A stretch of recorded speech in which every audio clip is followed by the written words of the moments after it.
Hello, my dear students, my dear children. We are starting part 2 video of our chapter 9, Know the Indian Social System. പ്രിയപ്പെട്ട കുട്ടികളെ, Indian social സിസ്റ്റത്തിൻ്റെ നമ്മുടെ chapter 9 നമ്മൾ part 1 video നമ്മുടെ ചാനലിൽ already നിങ്ങൾക്ക് available ആണ്. എല്ലാവരും നമ്മുടെ ചാനൽ സബ്സ്ക്രൈബ് ചെയ്യുക, നമ്മുടെ ചാനൽ ഫോളോ ചെയ്യുക. ടീച്ചറിൻ്റെ പാർട്ട് 1 വീഡിയോ നിങ്ങൾ വ്യൂ ചെയ്യുക. അതിനുശേഷം നിങ്ങൾ പാർട്ട് 2 വീഡിയോയിലേക്ക് വരിക. ഓക്കെ, അപ്പോൾ ഇന്ത്യൻ സോഷ്യൽ സിസ്റ്റം, അതിൻ്റെ ഫീച്ചേഴ്സ്, ക്യാരക്ടറിസ്റ്റിക്സ് നമ്മൾ 1 by 1 ആയിട്ട് പഠിച്ചുകൊണ്ടിരിക്കുക. അതിൽ ഏറ്റവും പ്രധാനപ്പെട്ട 4 ക്യാരക്ടറിസ്റ്റിക്സ് ആണ് നമ്മൾ പഠിക്കുന്നത്. അതിൽ കാസ്റ്റ് സിസ്റ്റം നമ്മൾ പഠിച്ചു കഴിഞ്ഞു. കാസ്റ്റ് അല്ലേ, പാർട്ട് 1 വീഡിയോയിൽ കാസ്റ്റ് സിസ്റ്റം ഇന്ത്യൻ സോഷ്യൽ സിസ്റ്റത്തിൻ്റെ ഏറ്റവും പ്രധാനപ്പെട്ട ഒരു ഫീച്ചറാണ് കാസ്റ്റ് സിസ്റ്റം. ഇന്ന് നമുക്ക് പഠിക്കാനുള്ളത് റിലീജിയൻ, അങ്ങനെ മറ്റ് ചില ഫീച്ചേഴ്സിലേക്ക് നമുക്ക് കയറാം. അപ്പോൾ ഇന്ന് നമ്മൾ എന്താണ് പഠിക്കുന്നത്? Religion enriches our countries cultural diversity, substantiate.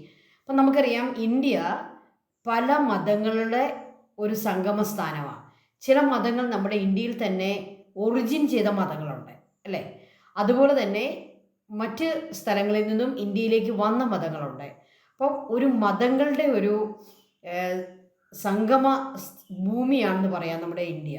അപ്പം നമ്മുടെ റിലീജിയൻ നമ്മുടെ കൺട്രിയുടെ കൾച്ചറൽ ഡൈവേഴ്സിറ്റിയുടെ ഒരു പ്രധാനപ്പെട്ട ഫീച്ചറാണ്. Religious diversity. So religion enriches our countries cultural diversity. Religions ഒരിക്കലും നമുക്കൊരു തടസ്സമല്ല, അത് നമ്മുടെ കൺട്രിയുടെ കൾച്ചറൽ ഡൈവേഴ്സിറ്റിയെ എൻറിച്ച് ചെയ്യുകയാണ് ചെയ്തിരിക്കുന്നത്, അതിനെ സമ്പുഷ്ടമാക്കുകയാണ് ചെയ്തിരിക്കുന്നത്. അപ്പോൾ അതിനെപ്പറ്റിയാണ് നമുക്കൊരു നോട്ട് അല്ലെങ്കിൽ നമുക്കൊരു ആൻസർ തയ്യാറാക്കേണ്ടത്. അപ്പോൾ ഏതൊക്കെ പോയിൻറ്റ്സാണ് നമ്മൾ കൊടുക്കേണ്ടത്? Yes, religion enriches our countries cultural diversity through belief, arts, literature. അപ്പോൾ വിശ്വാസങ്ങളിലൂടെ അത് ഓരോ റിലീജിയനും അതിൻ്റേതായ ആർട്ട് രൂപങ്ങളുണ്ട് അല്ലേ. അവരുടെ ഡെയ്റ്റീസിൻ്റെ പടങ്ങളാണെങ്കിലും അതിൻ്റെ സ്റ്റാച്യൂസ് ആണെങ്കിലും അവരുടെ അവരുടെ ചർച്ച്, ഈ temple, viharas, okay, all these, അതോടെ എല്ലാം നമുക്ക് ധാരാളം ആർട്ട് ആയിട്ട് കണക്റ്റഡ് ആയിട്ടുള്ള കാര്യങ്ങൾ കാണാൻ പറ്റും. ഓക്കെ, അപ്പോൾ religion enriches our countries cultural diversity through belief, arts and literature. നമ്മൾ പാർട്ട് 1 വീഡിയോയിൽ കണ്ടതാണ്. ഓരോ റിലീജിയനും അതിൻ്റേതായ ഇമ്പോർട്ടൻറ്റ് ബുക്സ് ഉണ്ട് അല്ലേ. ബൈബിൾ, അതുപോലെ ഖുറാൻ, ദെൻ ഗീത, അങ്ങനെ ഓരോ റിലീജിയനും അതിൻ്റേതായ സേക്രഡ് ബുക്കുകളുണ്ട്. ഈ ബുക്കുകളും എല്ലാം തന്നെ ലിറ്ററേച്ചറിൻ്റെ ഭാഗമാണ്. ബുക്കുകൾ, അങ്ങനെയുള്ള ബുക്കുകൾ മാത്രമല്ല, റിലീജിയസ് ലീഡേഴ്സ് എഴുതിയിരിക്കുന്ന മറ്റു പ്രധാനപ്പെട്ട ബുക്സ് എല്ലാം ലിറ്ററേച്ചറാണ്. അപ്പോൾ ലിറ്ററേച്ചറിലൂടെ, ആർട്ടിലൂടെ, ബിലീഫ്സിലൂടെ റിലീജിയൻ എൻറിച്ചസ് ആ countries cultural diversity. The paintings and engravings found in religious institutions such as temple, churches, mosque, viharas and gurdwara vividly point to this cultural richness. അപ്പോൾ ഗുരുദ്വാരകളിലും മോസ്കുകളിലും ചർച്ചസിലും ടെമ്പിൾസിലും നമ്മൾ കാണുന്ന പലതരത്തിലുള്ള paintings, engravings, all these enriches the cultural diversity of the country. ഇനി കുറച്ച് റിലീജിയസ് ലീഡേഴ്സിനെ നമുക്ക് നോക്കാം. Kabir Das, Mirabai, Guru Nanak and all other religious leaders enriches India's cultural diversity through their preachings, through their books, okay, their philosophy also enriches the cultural diversity of our country. Okay, അപ്പോൾ religion എന്ന് പറയുന്നത് നമ്മുടെ രാജ്യത്തിൻ്റെ കൾച്ചറൽ ഡൈവേഴ്സിറ്റിയെ അത് എൻറിച്ച് ചെയ്യുന്ന ഒരു പ്രധാനപ്പെട്ട നമ്മുടെ ഫീച്ചറാണ് നമ്മുടെ റിലീജിയൻസ്. അപ്പോൾ റിലീജിയൻസിനെ ഒരിക്കലും മാറ്റി നിർത്തിക്കൊണ്ട്, അതിനെ ഇല്ലാതാക്കിക്കൊണ്ട് നമ്മുടെ ഇന്ത്യയുടെ കൾച്ചറൽ ഡൈവേഴ്സിറ്റിയെ പറ്റി നമുക്ക് പറയാനേ സാധിക്കത്തില്ല. കാരണം അത്രമാത്രം നമ്മുടെ കൾച്ചറൽ ഡൈവേഴ്സിറ്റിയിലേക്ക് വന്നിരിക്കുന്ന ഒന്നാണ് നമ്മുടെ റിലീജിയൻസ്. അപ്പോൾ beliefs, art, literature, paintings, engravings, okay, all these enrich the cultural diversity of India. അടുത്തത്, ഈ റിലീജിയസ് ലീഡേഴ്സ് തന്നെയാണ് സോഷ്യൽ ലീഡേഴ്സായിട്ട് വരുന്നത്. അതുകൊണ്ട് തന്നെ റിലീജിയനും സോഷ്യൽ സൊസൈറ്റിയും തമ്മിലൊരു ക്ലോസ് കണക്ഷൻ ഉണ്ട്. ഇപ്പോൾ രാജാറാം മോഹൻ റോയ്, അദ്ദേഹം ഒരു ബ്രഹ്മോ സമാജ് അദ്ദേഹം സ്ഥാപിച്ച ഒരു മൂവ്മെൻ്റാണ് ബ്രഹ്മ സമാജ്. ഇത് സോഷ്യൽ റീഫോമിനെ വളരെയേറെ സഹായിച്ചിട്ടുണ്ട്. അപ്പോൾ ബ്രഹ്മ സമാജും രാജാറാം മോഹൻ റോയിയെ പറ്റി നമുക്കൊരു നോട്ട് തയ്യാറാക്കാൻ വന്നാൽ നമ്മൾ എന്തെഴുതണം? Rajaram Mohan Roy founded Brahmo Samaj and the features of Brahmo Samaj. They challenge caste system, they deny caste system, they encourage equality between men and women, equality between rich and poor. Okay, അപ്പോൾ റിച്ച് ആണെങ്കിലും പൂർ ആണെങ്കിലും, മെൻ ആണെങ്കിലും വിമൻ ആണെങ്കിലും, high caste ആണെങ്കിലും low caste ആണെങ്കിലും, equality between high caste and low caste. They encourage equality, then promote unity in the society. അപ്പോൾ സമൂഹത്തിൽ യൂണിറ്റിക്ക് വേണ്ടി, സമൂഹത്തിൻ്റെ ഇക്വാളിറ്റിക്ക് വേണ്ടി കാസ്റ്റ് സിസ്റ്റത്തിൻ്റെ എതിരായി പ്രവർത്തിച്ച വളരെ പ്രധാനപ്പെട്ട ഒരു സംഘടനയാണ്, അല്ലെ ഒരു മൂവ്മെൻ്റാണ് ബ്രഹ്മ സമാജ്. അത് ഫൗണ്ട് ചെയ്തത് Rajaram Mohan Roy. Rajaram Mohan Roy, he was the pioneer in social reform ആക്ടിവിറ്റീസിൻ്റെ ഇന്ത്യയിലെ പയനിയർ, ഇന്ത്യയിലെ ഫസ്റ്റ് പേഴ്സൺ എന്ന് പറയാവുന്നത്, ഫസ്റ്റ് ലീഡർ എന്ന് പറയാവുന്നത് രാജാറാം മോഹൻ റോയ്. നമുക്കറിയാം, സതി പോലെയുള്ള സോഷ്യൽ ഈവിൾസിനെതിരായിട്ട് അദ്ദേഹം പെരുമാറി. He oppose all type of social evils like caste system, then superstitions, sati, etcetera and child marriage. He encourage equality, he promote unity in the society. Okay, അപ്പോൾ രാജാറാം മോഹൻ റോയിയെ നിങ്ങൾക്ക് മനസ്സിലായി. ഇത് റിലീജിയസ് ലീഡേഴ്സാണ് പിന്നീട് സോഷ്യൽ ലീഡേഴ്സായിട്ട് നമ്മുടെ സമൂഹത്തിൽ മാറുകയും സോഷ്യൽ റീഫോം ആക്ടിവിറ്റിക്ക് ലീഡർഷിപ്പ് കൊടുക്കുകയും ചെയ്തു. അങ്ങനെയാണ് നമ്മുടെ സൊസൈറ്റി തന്നെ ഡെവലപ്പായി മാറിയത്. ഓക്കെ, ദെൻ നമുക്ക് മൂന്നാമത്തെ നമ്മുടെ ഫീച്ചറിലേക്ക് വരാം, ലാംഗ്വേജ്. ഇന്ത്യയുടെ മാത്രം ഒരു സെപ്പറേറ്റ് ഫീച്ചറാണ് different languages. These languages also enrich the cultural diversity of India. അപ്പം നമ്മുടെ ലാംഗ്വേജും നമ്മുടെ ഈ ഡിഫറെൻറ്റ് ലാംഗ്വേജസും നമ്മുടെ കൾച്ചറൽ ഡൈവേഴ്സിറ്റിയെ എൻറിച്ച് ചെയ്തിട്ടുണ്ട്. പ്രൊഫസർ ഐരാവതി കാർവേ, നമ്മളിവിടെ കാണുന്ന പ്രൊഫസർ ഐരാവതി കാർവേ, ഇവരെ ഇന്ത്യയിലെ he was a renowned sociologist. ഇന്ത്യയിലെ ഒരു സോഷ്യോളജിസ്റ്റാണ്, വളരെ ഇമ്പോർട്ടൻ്റ് ആയിട്ടുള്ള ഒരു സോഷ്യോളജിസ്റ്റാണ്. ഈ സോഷ്യോളജിസ്റ്റ് ഇന്ത്യൻ ലാംഗ്വേജിനെ ഒന്ന് ക്ലാസിഫൈ ചെയ്തിട്ടുണ്ട്. നമുക്കറിയാം, ഏകദേശം 600ഓളം ലാംഗ്വേജ് ഉള്ള ഒരു രാജ്യമാണ് നമ്മുടെ ഇന്ത്യ. ഏകദേശം 600ഓളം ലാംഗ്വേജുകളും അതിനൊക്കെ സ്ക്രിപ്റ്റും കാര്യങ്ങളും എല്ലാം, അതിനൊക്കെ ബുക്സും ഒക്കെ എല്ലാമുള്ള വളരെ നമ്മളെ ആ കാര്യത്തിൽ വളരെ സമ്പന്നമായിട്ടുള്ള ഒരു രാജ്യമാണ് നമ്മുടെ ഇന്ത്യ. അപ്പോൾ പ്രൊഫസർ ഐരാവതി കാർവേ നമ്മുടെ ഇന്ത്യൻ ലാംഗ്വേജസിനെ ക്ലാസിഫൈ ചെയ്തിട്ടുണ്ട്. അപ്പോൾ നമ്മൾ പഠിക്കാൻ പോകുന്നത് എന്താണ്?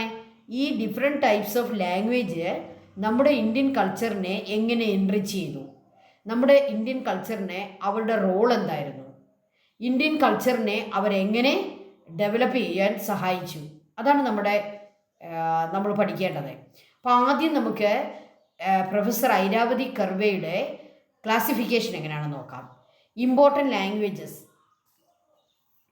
അവർ ഇങ്ങനെയാണ് ലാംഗ്വേജസിനെ ക്ലാസിഫൈ ചെയ്തേക്കുന്നത്. ലാംഗ്വേജസിന് ഫാമിലി ഉണ്ടാക്കി കൊടുത്തിരിക്കുകയാണ്. Indo European family, Dravidian family, Asiatic family, Austro Asiatic family, Dravidian family, Indo European family. Indo European ഫാമിലിയിൽ ഇൻക്ലൂഡ് ആക്കാവുന്ന Indian languages Punjabi, Sindhi, Hindi, Bihari, Bengali, Assami, Rajasthani, Gujarati, Marathi, Konkani and Odia. All these languages belongs to Indo European language.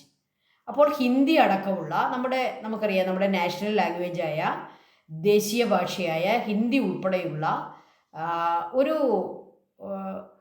എന്താ പറയുക a number of languages belongs to Indo European language. Linguistic regions ഇത് ഓരോന്നും എവിടെയാണ്? Punjabi Punjab, Sindhi Sindh, Hindi Uttar Pradesh, then Bihari Uttar Pradesh Madhya Pradesh എല്ലാം ഹിന്ദി വരും. Then Bihari Bihar, then Bengali Bengal, Assami Assam, Rajasthani Rajasthan, Gujarat Kathiawar, then Marathi Maharashtra, Konkani south Konkan, then Orissa. അപ്പോൾ ഓരോ പ്രദേശത്തും അതിൻ്റെ റീജിയനാണ് ഈ തന്നിരിക്കുക. ഓരോ ലാംഗ്വേജും ഏത് റീജിയനാണ്. ലാംഗ്വേജിൻ്റെ പേര് കേൾക്കുമ്പോൾ തന്നെ ആ പേര് കാണുമ്പോൾ തന്നെ നമുക്ക് റീജിയൻ തിരിച്ചറിയാൻ പറ്റും. ഇപ്പോൾ ഹിന്ദി നിങ്ങൾ ഏതൊക്കെ കൊടുക്കണം? Uttar Pradesh and parts of Madhya Pradesh. Okay. Then Dravidian ലാംഗ്വേജുകൾ ഏതൊക്കെയാണ്? സൗത്ത് ഇന്ത്യയിലെ ലാംഗ്വേജുകളാണ് ദ്രവീഡിയൻ ലാംഗ്വേജ്. നമുക്കറിയാം സൗത്ത് ഇന്ത്യയിലെ റേസ് എന്ന് പറയുന്നത് ദ്രവീഡിയൻസ് ആണ്. ദ്രവീഡിയൻസ്. അപ്പോൾ ഇൻഡോ യൂറോപ്യൻ ലാംഗ്വേജ് ഉപയോഗിക്കുന്ന ആളുകളെ ആര്യൻസ് ആണ്, അല്ലേ? ആര്യന്മാരെ നമുക്കറിയാം സിന്ധു നദി ക്രോസ് ചെയ്ത് നമ്മുടെ നോർത്ത് വെസ്റ്റ് ഭാഗത്ത് വന്ന് താമസം ഉറപ്പിച്ച് പിന്നീട് ഗാംഗസ്റ്റിക് പ്ലെയിനിലേക്ക് താമസം മാറിയ ആ ആര്യൻസ്, അവരുടെ ലാംഗ്വേജാണ് ഈ ഇൻഡോ യൂറോപ്യൻ ലാംഗ്വേജ് എന്ന് പറയുന്നത്. അവർ കൂടുതലും താമസിക്കുന്ന ഏത് ഭാഗത്താണ്? നമ്മുടെ ഗംഗാതടത്തിലും നമ്മുടെ സിന്ധു നദിയുടെ തടത്തിലുമാണ് താമസിക്കുക. അതായത് നമ്മുടെ നോർത്തിലും നോർത്ത് വെസ്റ്റ് ഭാഗത്തുമാണ് ഈ ആര്യൻസ്. ഈ ആര്യന്മാർ കൊണ്ടുവന്ന ലാംഗ്വേജാണ്, അല്ലെ അവർ പറയുന്ന ലാംഗ്വേജാണ് ഇൻഡോ യൂറോപ്യൻ ഫാമിലിയിൽപ്പെട്ട ലാംഗ്വേജുകൾ. ഇനി നമ്മൾ സൗത്തിലേക്ക് വരുമ്പോൾ ഇവിടെ ദ്രവീഡിയൻസ് ആണ്. ഈ ദ്രവീഡിയൻ ലാംഗ്വേജുകളാണ് നമ്മൾ ഇനി പഠിക്കുന്നത്. തെലുങ്ക്, കന്നഡ, തമിഴ്, മലയാളം, തുളു, കൂർഗ്, തൊഡ, തുളു. ഇതൊന്നും നമ്മൾ സാധാരണ ഉപയോഗിക്കുന്നതല്ല, പക്ഷെ തുളു ഒക്കെ പറയുന്ന ആൾക്കാരുണ്ട്. എന്നാൽ ഏറ്റവും പ്രധാനപ്പെട്ട ദ്രവീഡിയൻ ലാംഗ്വേജ് തെലുങ്ക്, കന്നഡ, തമിഴ്, മലയാളം. അപ്പോൾ മലയാളം പറയുന്നവരെവിടെയാണെന്ന് നിങ്ങൾക്കറിയാം, അത് കേരളമാണ്. ആ റീജിയൻ നിങ്ങൾക്കറിയാം. കന്നഡ എവിടെയാണ്? കർണാടകയാണ്. തെലുങ്ക് പറയുന്നവരെവിടെയാണ്? Andhra and Telangana. Then Tamil Tamil Nadu. Okay. Tulu, Kodak, Toda എന്നൊക്കെ പറയുന്ന ലാംഗ്വേജുകളെ നീലഗിരി ഹില്ലുകളിലും തുളുനാടിലും കൂർഗിലും ഒക്കെ പറയുന്നതാണ്. നമുക്കറിയാം നമ്മുടെ ക്യാരറ്റൊക്കെ ഒരുപാട് ഉണ്ടാകുന്ന, നമ്മുടെ ശീതകാല വെജിറ്റബിൾസ് ഒക്കെ ഉണ്ടാക്കുന്ന കൂർഗ്, അല്ലേ? നീലഗിരി ഹില്ലുകളെ നമുക്കറിയാം, അവിടെയാണ് ഏറ്റവും കൂടുതൽ ടീ പ്ലാന്റേഷനുള്ള സ്ഥലങ്ങൾ. അപ്പോൾ ഇതെല്ലാം നമ്മുടെ സഹ്യ മൗണ്ടൻ്റെ ഭാഗമായിട്ടുള്ള സ്ഥലങ്ങളിലൊക്കെ കുറച്ച് ആളുകൾ പറയുന്ന ലാംഗ്വേജുകളാണ് ഈ തുളുവും കുടകും തോടായും ഒക്കെ. ആസ്ട്രോ എസ്തെറ്റിക് ലാംഗ്വേജുകളുണ്ട്. ഇതെവിടെയാണ്? മുണ്ടരി, സരോയ, ജുവാൻ, ബോണ്ടോ, ദെൻ ഗഡാബ, ബുമിയ, ഖാസി. ഇതെല്ലാം നോർത്ത് ഈസ്റ്റ് ഭാഗത്ത് പറയുന്ന ലാംഗ്വേജുകളാണ്. ഇന്ത്യയുടെ നോർത്ത് ഈസ്റ്റ്, നമ്മൾക്കറിയാം നമ്മുടെ നോർത്ത് ഈസ്റ്റ് ഭാഗത്ത് കാണുന്ന മേഘാലയ, മണിപ്പൂർ, നാഗാലാൻഡ്, മിസോറം, അരുണാചൽ പ്രദേശ്, ഇങ്ങനെയുള്ള നോർത്ത് ഈസ്റ്റ് ഭാഗത്ത് ആളുകൾ ഉപയോഗിക്കുന്ന ലാംഗ്വേജുകളാണ് ആസ്ട്രോ എസ്താറ്റിക് ലാംഗ്വേജ് എന്ന് പറയുക. ഓക്കെ. അതിൻ്റെ സ്ഥലങ്ങളിലൂടെ ഒന്ന് കണ്ടേ. South Bihar, north western central part of southern Orissa, west Bengal, then Santhal area, ഇവിടെയൊക്കെ പറയുന്ന ലാംഗ്വേജുകളാണ് മൂന്നാമത്തെ ഫാമിലിയിൽപ്പെടുക. അപ്പോൾ ഏറ്റവും പ്രധാനപ്പെട്ടത് ഇൻഡോ യൂറോപ്യനും ദ്രവീഡിയനുമാണെന്ന് മനസ്സിലാക്കുക. ഇതാരാണ് ഇങ്ങനെ ഒരു ക്ലാസിഫിക്കേഷൻ കൊണ്ടുവന്നത്? പ്രൊഫസർ ഐരാവതി കർവേ.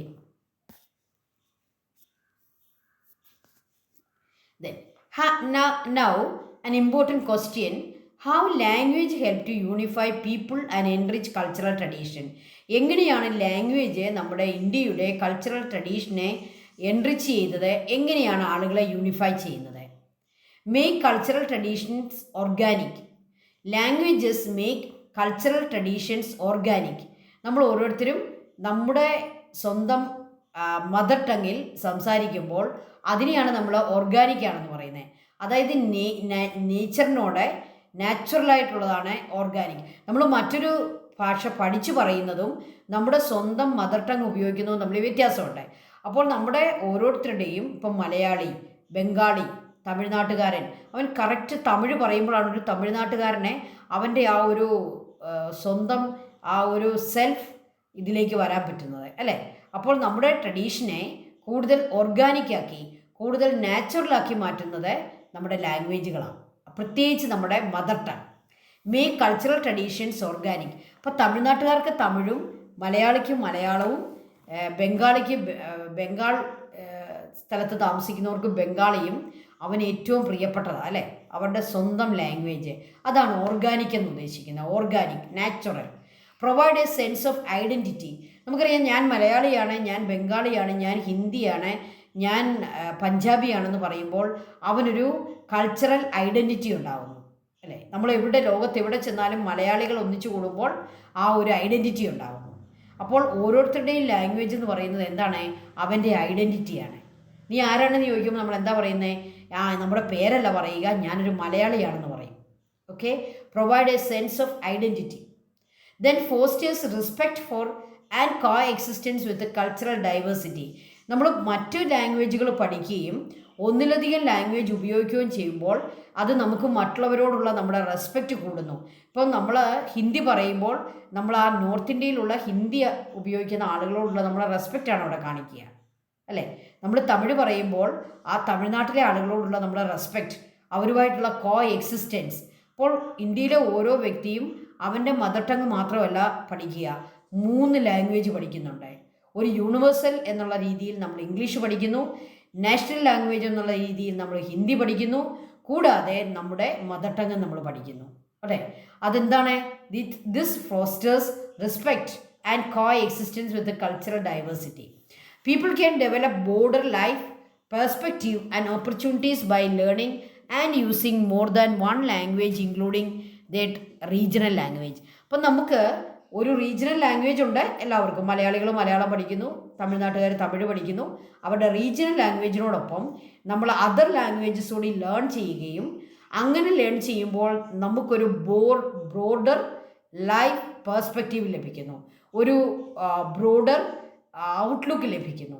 നമുക്ക് മറ്റുള്ളവരെ റെസ്പെക്റ്റ് ചെയ്യാനും മറ്റ് കൾച്ചറുള്ളവരെ നമ്മുടെ കോ എക്സിസ്റ്റൻസിലേക്ക് കൊണ്ടുവരാനും അങ്ങനെ ഇന്ത്യയുടെ കൾച്ചറൽ ഡൈവേഴ്സിറ്റിക്ക് കൂടുതൽ എൻറിച്ച്മെൻറ്റ് കൊടുക്കുന്ന ഒന്നാണ് ലാംഗ്വേജസ്.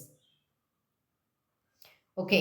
നമ്മുടെ ലൈഫ് തന്നെ, നമ്മുടെ ലൈഫ് വിഷൻ തന്നെ വളരെ ബ്രോഡറായി മാറാനായിട്ട് ഇത് സഹായിക്കും, ഈ ലാംഗ്വേജസ് സഹായിക്കും. So languages helps to unify the people of India and enrich the cultural traditions of India. Okay. അപ്പോൾ നമ്മൾ മൂന്നാമത്തേതാണ് language. 4th one tribal society. നമ്മുടെ ഇന്ത്യയിലെ 3 ടൈപ്പ് സൊസൈറ്റിയാണുള്ളത്. Urban society, then rural society, then tribal society. ഏറ്റവും പ്രധാനപ്പെട്ടതെന്ന് പറയത്തില്ല, നമുക്ക് ഈ 3 സൊസൈറ്റിയും ഇന്ത്യയിൽ വളരെ ഇമ്പോർട്ടൻ്റ് ആണ്. റൂറൽ സൊസൈറ്റി അല്ലേ, റൂറൽ ഏരിയയിൽ താമസിക്കുന്ന ഒരു പ്രത്യേക ഐഡൻറ്റിറ്റിയുള്ള റൂറൽ സൊസൈറ്റി, ഗ്രാമവാസികളെന്ന് നമ്മൾ പറയും. ദെൻ അർബൻ ഏരിയാസിൽ, സിറ്റികളിലും മെട്രോപൊളിറ്റൻ സിറ്റികളിലുമൊക്കെ താമസിക്കുന്ന അങ്ങനെയുള്ളൊരു സൊസൈറ്റി, അതാണ് അർബൻ സൊസൈറ്റി.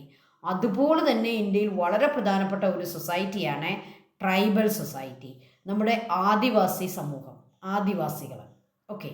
അപ്പോൾ നമുക്ക് അർബൻ സൊസൈറ്റിയെ പറ്റി പഠിക്കണം, റൂറൽ സൊസൈറ്റിയെ പറ്റി പഠിക്കണം. പക്ഷേ നമ്മൾ ആദ്യം പഠിക്കാൻ പോകുന്ന ആരെ പറ്റിയാണെന്നോ? നമ്മുടെ ട്രൈബൽ സൊസൈറ്റിയെ പറ്റിയാണ്. Prepare a note on the tribal societies in India, how they preserve Indian cultural heritage. Indian cultural ഹെറിറ്റേജിനെ കൈമോശം വരാതെ ഇപ്പോഴും സൂക്ഷിക്കുന്ന, അതിനെ ചേർത്ത് പിടിക്കുന്ന ആളുകളാണ് നമ്മുടെ ട്രൈബൽ പീപ്പിൾ, ട്രൈബൽ കമ്മ്യൂണിറ്റീസ്. അപ്പോൾ ഇന്ത്യയിലെ ട്രൈബൽ കമ്മ്യൂണിറ്റീസിനെ പറ്റി ഒരു നോട്ട് നമുക്ക് തയ്യാറാക്കണം, കുറച്ച് പോയിൻറ്റ്സ് നമുക്ക് പഠിക്കാം. Tribal communities are indigenous communities in India. അപ്പോൾ ഇന്ത്യയിലെ സ്വന്തമെന്ന് പറയാം, അവരെങ്ങൊന്നും വന്നവരല്ല. നമുക്കറിയാം, ആര്യൻസ് നമ്മുടെ സെൻട്രൽ ഏഷ്യൻ ഭാഗങ്ങളിൽ നിന്നും സിന്ധു നദി ക്രോസ് ചെയ്ത് ഇന്ത്യയിലേക്ക് വന്ന് താമസിക്കുന്നവരാണ് ആര്യൻസ് അല്ലേ. അപ്പോൾ ഈ ട്രൈബൽ സൊസൈറ്റി എന്ന് പറഞ്ഞാൽ അവർ ഇന്ത്യയിലെ തന്നെ ആളുകളാണ്. അവർ മറ്റൊരു സ്ഥലത്തുനിന്നും മൈഗ്രേറ്റ് ചെയ്ത് വന്നവരല്ല. They are indigenous communities in India. As per the census of 2011 നമുക്കറിയാം, ലാസ്റ്റ് നമ്മുടെ രാജ്യത്ത് നമ്മുടെ സെൻസസ് നടന്നത് 2011 2021 നെക്സ്റ്റ് സെൻസസ് വരേണ്ടതായിരുന്നു. എന്തുകൊണ്ട് വന്നില്ല നിങ്ങൾക്കറിയാം. കോവിഡ് ആയിരുന്നതുകൊണ്ട്, നമ്മൾ ലോക്ക്ഡൗൺ ആയിരുന്നതുകൊണ്ട് ആ സമയത്ത് നമുക്ക് യാതൊരു തരത്തിലുള്ള സെൻസസ് നടപടികളും നടന്നില്ല. ഇനി ഒരു പക്ഷേ സെൻസസ് നടക്കുമായിരിക്കും. 10 കൊല്ലത്തിലൊരിക്കലാണ് ഇന്ത്യയിൽ സെൻസസ് നടക്കുന്നത്. അപ്പോൾ 2021 സെൻസസ് പോസ്റ്റ്പോണ്ട് ചെയ്ത് വെച്ചിരിക്കുക. അത് നടക്കും. അപ്പോൾ 2011 നമുക്ക് ഇപ്പോൾ കിട്ടുന്ന ഏറ്റവും വിവരം. അത് വെച്ച് 8.6% of the total population belongs to tribal people. അപ്പോൾ നമ്മുടെ മൊത്തം ജനസംഖ്യയുടെ 8.6, അതായത് ഒരു 8.5 അല്ലേ, 8.5 എന്ന് പറയാവുന്നിടത്തോളം പെർസെൻറ്റേജ് ആളുകളെ ട്രൈബൽസാണ്. They are tribal people. Tribal concentrated regions are Mizoram, Nagaland, Arunachal Pradesh, Lakshadweep, Meghalaya. All these regions are concentrated with these tribal people. അപ്പോൾ ട്രൈബൽ പീപ്പിൾ നമുക്ക് കൂടുതലും ഉള്ളത് മിസോറം, നാഗാലാൻഡ്, അതായത് നോർത്ത് ഈസ്റ്റ് ഭാഗത്തുള്ള മിസോറം, നാഗാലാൻഡ്, അരുണാചൽ പ്രദേശ്, മണിപ്പൂർ, ലക്ഷദ്വീപ്, മേഘാലയ. നിങ്ങൾ കുക്കികളെന്നും നാഗകളെന്നും ഒക്കെ കേട്ടിട്ടില്ലേ? അവരെല്ലാം ഈ മണിപ്പൂർ, നാഗാലാൻഡ് ഭാഗത്തൊക്കെയുള്ള ട്രൈബൽസാണ്. നാഗാലാൻഡിലുള്ളവരാണ് നാഗകൾ, മണിപ്പൂരിലുള്ളവരാണ് കുക്കികളും മെയ്റ്റികളും. Meitei, Kuki, all these people. പിന്നെ സന്താളുകൾ, അതുപോലെ തന്നെ മുണ്ടകൾ, അങ്ങനെ നമ്മുടെ ജാർഖണ്ഡ്, ഛത്തീസ്ഗഡ്, ഇങ്ങനെയുള്ള പ്രദേശങ്ങളിലും ട്രൈബൽ പീപ്പിൾ ധാരാളമായിട്ട് കോൺസെൻട്രേറ്റ് ചെയ്തിട്ടുണ്ട്. Okay. Each tribal community has it's on specific language, customary practices and political system. ഓരോ ട്രൈബൽ സൊസൈറ്റിക്കും, അത് നാഗകൾക്കുള്ള ഒരു ലാംഗ്വേജ് അല്ല കുക്കികൾക്ക്. കുക്കികളുടെ കസ്റ്റമറി പ്രാക്ടീസസും അവരുടെ പൊളിറ്റിക്കൽ സിസ്റ്റവും എൻറ്റയർലി ഡിഫറെൻറ്റ് വിത്ത് നാഗാസ്. ഓക്കെ. സന്താളുകളുടെ സ്പെസിഫിക് ലാംഗ്വേജ് അത് മുണ്ടകളുടെ ലാംഗ്വേജുമായിട്ട് എൻറ്റയർലി ഡിഫറെൻ്റ് ആണ്. So each tribal community has it's on specific language, customary practices, cultural practices, political system, etcetera. Tribal communities live in close interaction with the nature and engage in sustainable agriculture and protection of forest. This tribal people, അവരുടെ ഏറ്റവും importance നിങ്ങൾ ഈ 3 കാര്യങ്ങളാണ് ശ്രദ്ധിക്കേണ്ടത്. അവരുടെ ഏറ്റവും പ്രധാനപ്പെട്ട അവരുടെ സവിശേഷത എന്ന് പറയുന്നത്, അവരുടെ ഫീച്ചർ എന്ന് പറയുന്നത് ദ പ്രൊട്ടക്ഷൻ ഓഫ് ഫോറസ്റ്റ്. അവർ നമ്മുടെ കാടുകളെ സംരക്ഷിക്കുന്നു. ഓക്കെ. Sustainable agriculture. അവരുടെ അഗ്രികൾച്ചർ എന്ന് പറയുന്നത് സസ്റ്റൈനബിളാണ്. What is meaning? അവരൊരിക്കലും പ്രകൃതിയെ എന്താണ് ഡിസ്ട്രോയ് ചെയ്തുകൊണ്ടുള്ള അഗ്രികൾച്ചർ അല്ല. പ്രകൃതിയെ സർവൈവ് ചെയ്യാൻ അനുവദിച്ചുകൊണ്ട് അവർ വളരെ നല്ല രീതിയിൽ അഗ്രികൾച്ചർ ചെയ്യുന്നു. അവർ കൊന്നിടിക്കാറില്ല, കുഴികൾ നികത്താറില്ല, വയലുകൾ നികത്താറില്ല. പ്രകൃതിയെ അങ്ങനെ തന്നെ സംരക്ഷിച്ചുകൊണ്ട് അവർ അഗ്രികൾച്ചർ ചെയ്യും. അതിനെയാണ് സസ്റ്റൈനബിൾ അഗ്രികൾച്ചർ എന്ന് പറയുന്നത്. നമ്മളെപ്പോലെ കെമിക്കൽ പെസ്റ്റിസൈഡ്സോ കെമിക്കൽ ഫെർട്ടിലൈസേഴ്സോ അവർ ഒരുപാട് ഉപയോഗിക്കാറില്ല. അവരെപ്പോഴും ഓർഗാനിക്കായിട്ടാണ് ഈ അഗ്രികൾച്ചർ ചെയ്യുന്നത്. അതുപോലെ തന്നെ അവർ പ്രകൃതിയെ ദ്രോഹിക്കാതെയാണ് ചെയ്യുക. അതിൻ്റെ പേരാണ് സസ്റ്റൈനബിൾ അഗ്രികൾച്ചർ. സസ്റ്റൈനബിൾ അഗ്രികൾച്ചർ നമ്മൾ കണ്ടുപഠിക്കേണ്ടതാണ്. അതുപോലെ തന്നെ they have close interaction with nature. They engage in sustainable agriculture. അവർ ഫോറസ്റ്റിലേക്ക് പോയി ഫോറസ്റ്റ് പ്രോഡക്റ്റുകളെ അവർ ഗാദർ ചെയ്യുമെങ്കിലും ഫോറസ്റ്റിനെ അവർ പ്രൊട്ടക്റ്റ് ചെയ്യും. They protect the forest. The tribal communities play a vital role in preserving Indian culture heritage by transferring traditional knowledge, art, culture. അവർക്ക് traditional knowledge ഉണ്ട്, ആർട്ടുണ്ട്, കൾച്ചറുണ്ട്. So they enrich the cultural diversity of India. അപ്പോൾ അവരുടെ പ്രത്യേകമായിട്ടുള്ള language കൊണ്ടും അവരുടെ cultural heritage കൊണ്ടും അവരുടെ ട്രഡീഷണൽ നോളജ് കൊണ്ടും ആർട്ട് കൊണ്ടും അവരുടെ കൾച്ചർ കൊണ്ടും ഇന്ത്യൻ സൊസൈറ്റിയെ വളരെയേറെ എൻറിച്ച് ചെയ്യുന്ന നമ്മുടെ ഒരു പ്രധാനപ്പെട്ട സൊസൈറ്റിയുടെ ഭാഗമാണ് ട്രൈബൽ സൊസൈറ്റി. ഇനി നമുക്ക് 2 സൊസൈറ്റികളെ കൂടി പഠിക്കാറുണ്ട്. എന്തൊക്കെയാണ്? Rural and urban society. നമുക്കതിനെപ്പറ്റി പഠിക്കാം. ഇനി അതിനു മുമ്പായിട്ട് ട്രൈബൽ കമ്മ്യൂണിറ്റികളുടെ special features: traditional knowledge, art and culture, sustainable life, resistance against inequalities. They resist all type of inequalities. They lead a sustainable life, sustainable agriculture. They have specific art and culture, and they have also traditional knowledge. ഇവിടെ നോക്കിയേ, അവരുടെ traditional knowledge കൊണ്ട് ഏറ്റവും പരമോന്നത ബഹുമതി നേടിയ ലക്ഷ്മിക്കുട്ടിയാണ് നിങ്ങൾ കാണുന്നത്. She receive Padmashri. പത്മശ്രീ എന്ന് പറയുന്ന ഇന്ത്യയിലെ ഏറ്റവും പ്രധാനപ്പെട്ട സമ്മാനം, പുരസ്കാരം നേടിയെടുത്തത് 2018 ലക്ഷ്മിക്കുട്ടിക്ക് ഈ പത്മശ്രീ ലഭിച്ചത് അല്ലേ. പത്മശ്രീ ഇന്ത്യൻ പ്രസിഡൻ്റായിരുന്ന രാംനാഥ് കോവിന്ദ്, നമ്മുടെ പ്രസിഡന്റ്, അവർക്ക് ആ അവാർഡ് നൽകുന്ന ഒരു പിക്ചറാണ് നിങ്ങളിവിടെ കാണുന്നത്. എന്തിനാണ് ലക്ഷ്മിക്കുട്ടിക്ക് Shrimati Lakshmikutty she received the Padma Shri for conserving traditional medical practices. ഇവർക്ക് ധാരാളം ആയുർവേദ മെഡിസിൻസിനെ പറ്റി അറിയാം, പ്രകൃതി ചികിത്സയെ പറ്റി അറിയാം. അപ്പം അങ്ങനെയുള്ള സംഭാവനകളെ മാനിച്ചുകൊണ്ടാണ് ലക്ഷ്മിക്കുട്ടിക്ക് പത്മശ്രീ നമ്മൾ സമ്മാനിച്ചത്. അടുത്തയാളെ നിങ്ങൾ നോക്കിയേ, ഇത് ചെറുവയൽ രാമനാണ്. He received the Padma Shri Puraskar in 2023 from the Indian president Droupadi Murmu for preserving traditional rice beads and their promotion.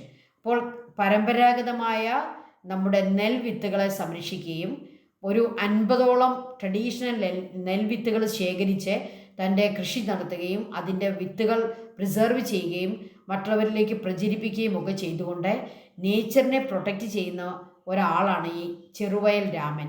അദ്ദേഹത്തിൻ്റെ ആ ഒരു സംഭാവനകളെ മാനിച്ചുകൊണ്ട് അദ്ദേഹത്തിന് പത്മശ്രീ 2023 സമ്മാനിക്കപ്പെട്ടു. അപ്പോൾ ഇവരെല്ലാവരും ആദിവാസി സമൂഹത്തിൽപ്പെട്ടവരാണ്. They belongs to this tribal community. Cheruvayal Raman and this Lakshmikutty. Then അവരുടെ ആർട്ടൊക്കെ കണ്ടോ, traditional art. They have traditional art, traditional paintings. അവരുടെ ആർട്ട് പെയിൻറ്റിങ്സ് ഒക്കെയാണ് ഇവിടെ കാണുക. അവരുടെ ചില ഡാൻസ് ഫോമുകളൊക്കെ ഇവിടെ നിങ്ങൾക്ക് കാണാൻ പറ്റും. ഇതൊക്കെ നമ്മുടെ ഇന്ത്യൻ കൾച്ചറിനെ എൻറിച്ച് ചെയ്യുന്നുണ്ട്. ഇപ്പം നമ്മുടെ സ്റ്റേറ്റിലെ കലോത്സവത്തിലും നമ്മൾ ഇതൊക്കെ ഇൻക്ലൂഡ് ചെയ്തിട്ടുണ്ട്, ഈ ട്രഡീഷണൽ ആയിട്ടുള്ളവരുടെ ഡാൻസൊക്കെ. Okay, then they resist inequalities. ഇന്നീക്വാളിറ്റിയെ റെസിസ്റ്റ് ചെയ്ത നമ്മൾ ഓൾറെഡി പഠിച്ചു വച്ചിരിക്കുന്ന Kurichya revolt, Kurumba revolt and Munda revolt and Santhal revolt. അപ്പോൾ സന്താളുകളും മുണ്ടകളും അതുപോലെ തന്നെ കേരളത്തിലെ കുറിച്യരും കുറുമ്പനും ഇന്നീക്വാളിറ്റികൾക്കെതിരെ പോരാടിയവരാണ്, ബ്രിട്ടീഷുകാർക്കെതിരെ പോരാടി അല്ലേ. അപ്പോൾ ഇവിടെ നിങ്ങൾ കാണുന്ന ആളുകളൊക്കെ അവരുടെ ലീഡേഴ്സാണ്. കുറിച്യ കമ്മ്യൂണിറ്റിയുടെ തലയ്ക്കൽ ചന്തു നിങ്ങൾക്കിവിടെ കാണാം. മുണ്ട കമ്മ്യൂണിറ്റിയുടെ ബിർസ മുണ്ട, സാന്താൾ കമ്മ്യൂണിറ്റിയുടെ ലീഡേഴ്സിനെ നിങ്ങൾക്കവിടെ കാണാം. ഓക്കെ,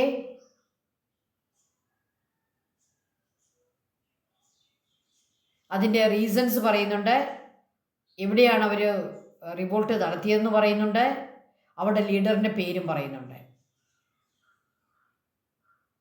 ഓക്കെ, ഇതൊക്കെ ഒന്ന് പഠിച്ചു വെക്കുക. Then rural society, urban society. ഇവിടെ നിങ്ങൾക്ക് ആദ്യം first picture urban society, second picture rural society.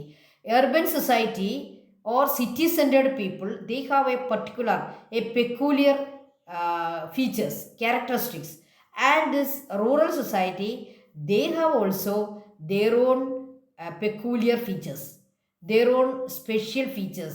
What are the features of urban society and rural society? First one, rural society. The special characteristics of rural society. First one, agriculture and small scale industries.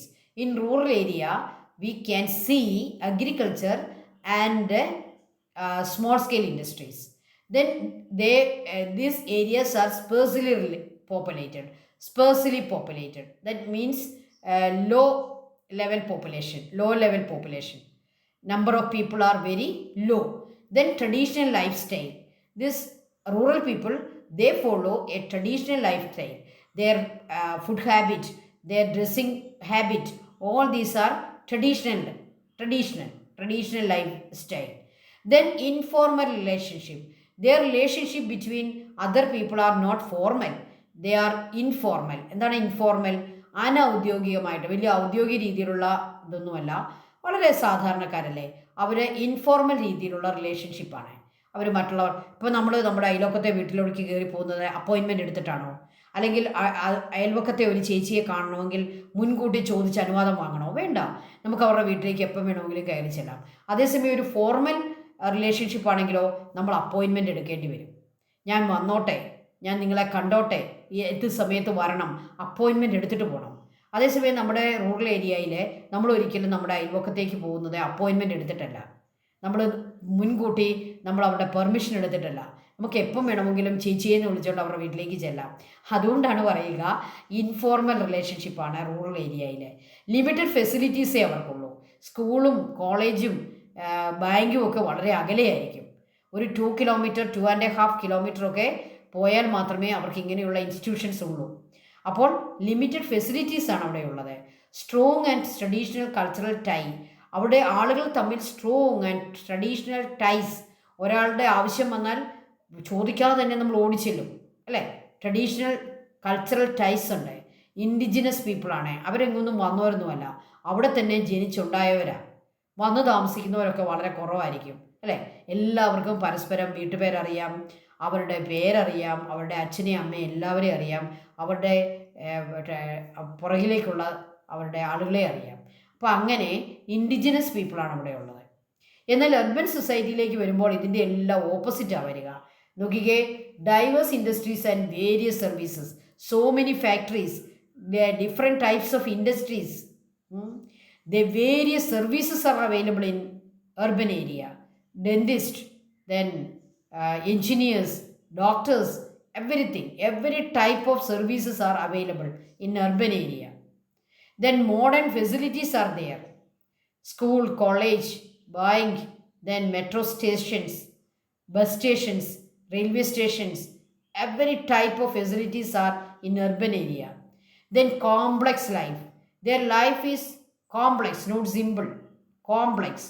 അവിടെ urban ഏരിയയിൽ താമസിക്കുന്നവരുടെ life അത്ര സിമ്പിളൊന്നുമല്ല. അവർ വളരെ complex ലൈഫാണ്. ഒരാൾ തന്നെ പല സ്ഥാപനങ്ങളിൽ പോയി ജോലി ചെയ്യുന്നവരുണ്ടാകാം, പല തരത്തിലുള്ള ആളുകളുമായിട്ട് ഇൻ്ററാക്ഷനുള്ളവർ കാണും. Their life is very complex. Then densely populated people, വളരെ thickly populated, number of population is more. Then formal social interaction. നമുക്ക് അർബൻ ഏരിയയിൽ ഒരാൾ മരണപ്പെട്ടാൽ പോലും മറ്റുള്ളവർ ഓടി അങ്ങോട്ട് ചെല്ലുകയില്ല. പകരം എന്തെടുക്കണം? അവിടെ അപ്പോയിൻമെൻ്റ് എടുക്കണം കാണാൻ ചെല്ലാൻ. അവിടെ വളരെ ഫോർമാലിറ്റീസ് ഉണ്ട്, ഫോർമൽ സോഷ്യൽ ഇൻട്രാക്ഷൻസ്. നമ്മൾ അപ്പോയിൻമെൻ്റ് എടുക്കാതെ ആളുകളുടെ വീട്ടിലേക്ക് പോകാൻ പറ്റുകയില്ല. ദെൻ ഹെക്ട്രോജീനസ്. അവിടെ പല നാടുകളിൽ നിന്നുള്ള ആളുകൾ പഠിക്കാനും അവരുടെ ജോലി സംബന്ധമായിട്ടും ഒക്കെ അവിടേക്ക് മൈഗ്രേറ്റ് ചെയ്യുകയാണ് ചെയ്യുക. സോ അവിടുത്തെ സൊസൈറ്റി എന്ന് പറഞ്ഞാൽ ഹെക്ട്രോജീനിയസ് ആയിരിക്കും, പല ടൈപ്പ് ആൾക്കാരായിരിക്കും. തൊട്ടടുത്ത് താമസിക്കുന്ന ഫ്ലാറ്റിലെ ആളുകളെ നമുക്കറിയണമെന്നില്ല. ഹെക്ട്രോജീനിയസ്, പല ടൈപ്പ് ആൾക്കാർ, പല നാടുകളിൽ നിന്ന് വന്നവർ. Okay, so the society is heterogeneous in urban area but indigenous in rural area. So this is the comparison between rural society and urban society. Do you understand? Okay, thank you children, thank you so much. ഇനി ഒരു ചെറിയ video ഉണ്ടെങ്കിൽ നമ്മുടെ ഈ 9th chapter close ചെയ്യും. Next day ഞാൻ വരുന്നതായിരിക്കും. ഇതിൻ്റെ ലാസ്റ്റ് ഒരു ചെറിയ വീഡിയോയുമായിട്ട് ഒരു small portion, plurality and diversity. Diversity and pluralism. What is the difference between diversity and pluralism. Sorry. അപ്പോൾ അതിനെ സംബന്ധിച്ചുള്ള എന്താണ് ഇത് തമ്മിലുള്ള വ്യത്യാസം? പ്ലൂറൽ സൊസൈറ്റി എന്ന് പറഞ്ഞാലും ഡൈവേഴ്സ് സൊസൈറ്റി എന്ന് പറഞ്ഞാലും ഒന്ന് തന്നെയല്ലേ എന്ന് നമുക്ക് തോന്നാം. നോ, അവർ തമ്മിൽ പ്ലൂറൽ, ഡൈവേഴ്സ്, ഇത് തമ്മിലുള്ള ഡിഫറൻസ് എന്താണ് നമുക്ക് നെക്സ്റ്റ് ഡേ പഠിക്കാം. Thank you children, thank you so much. May God